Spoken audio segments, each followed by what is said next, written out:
Hey everybody, hope you're having a great day so far today. The whisper of God calling us by name. I love how Isaiah 43 says, I have called you by name. You are mine. Those of you who know me know that's the very first prophetic word that was spoken over me, where God set his seal on me, let me know I was his. The whisper of God. God doesn't yell, he doesn't scream, he doesn't shout, he whispers. He doesn't have to yell because his word contains power. And when he speaks his word comes to pass. It does not return to him void. He doesn't have to yell, he doesn't have to shout.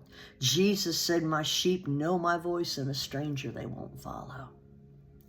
The whisper of the Lord. In 1 Kings 19, starting in verse 11, then he said, go out. He's speaking to Elijah the prophet, who was discouraged. He had been threatened by the queen. His life was in peril. But in the chapter before, God moved mightily on his behalf. And it's like when a great victory comes and then it's followed by a great trial. We got, God, where are you? What happened? Where'd you go? He's still the same God from 1 Kings 18. He's still the same God in 1 Kings 19, when the threatenings of his enemies came against the prophet of God. So God speaks to him in verse 11 and says, go out and stand on the mountain before the Lord. And behold, the Lord passed by, and a great and strong wind tore into the mountains and broke the rocks in pieces before the Lord. But the Lord was not in the wind. And after the wind, an earthquake. But the Lord was not in the earthquake. And after the earthquake, a fire. But the Lord was not in the fire. And after the fire, a still small voice. So it was when Elijah heard it, that he wrapped his face in his mantle and went out and stood in the entrance of the cave. Suddenly a voice came to him and said, what are you doing here, Elijah? That still small voice is still calling out to us today. What are you doing, child of God?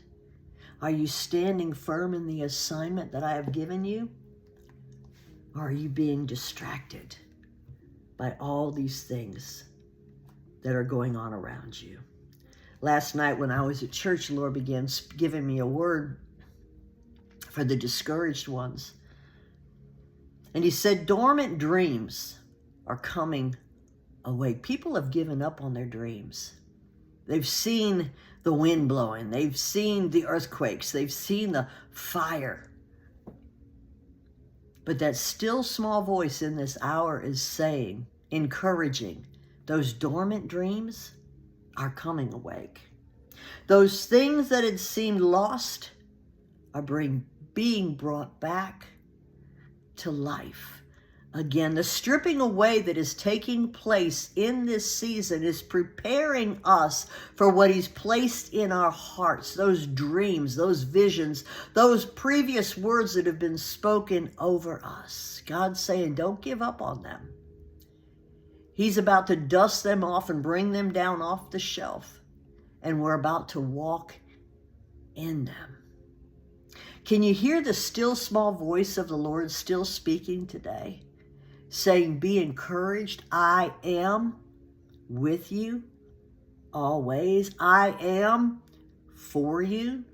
I am not against you. I will complete the work I have started in you. Can you hear his voice encouraging you onward? Press in, press on. Do what I'm asking you to do.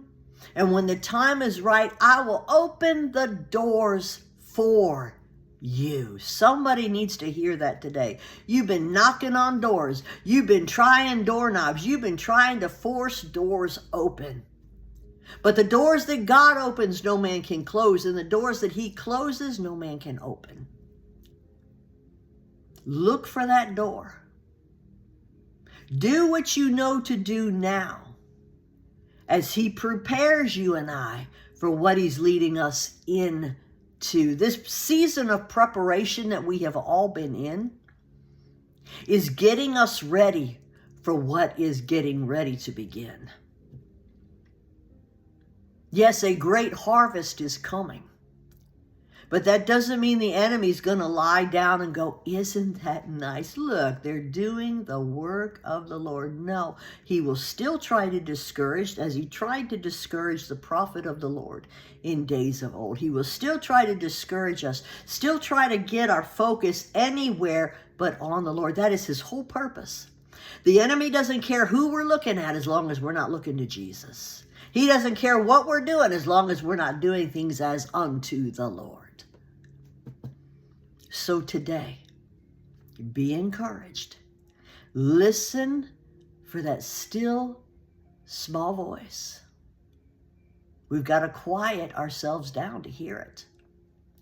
We've got to unplug from the distractions to hear it. We've got to press into the Lord, set ourselves aside for him to hear it. Lord, help us to hear your voice, that still small voice that is beckoning us in this hour to return, to come unto you, to look to you, to trust you, to lead us and guide us all the way through.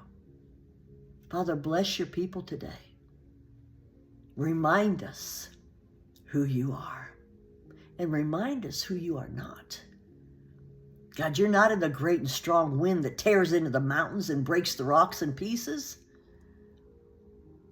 You're not in the wind and the earthquake or the fire that is trying to destroy us. You're in that still small voice that's inviting us to come, that's inviting us to press in, that's inviting us to get to know you for the glory of your name. In Jesus' name. Listen for his voice today. If you belong to Jesus, you hear his voice. That's what his word says. And a stranger you and I will not follow. Let's make sure we're listening, positioning ourselves to hear the whisper, the still small voice of the Lord. You have a blessed day today.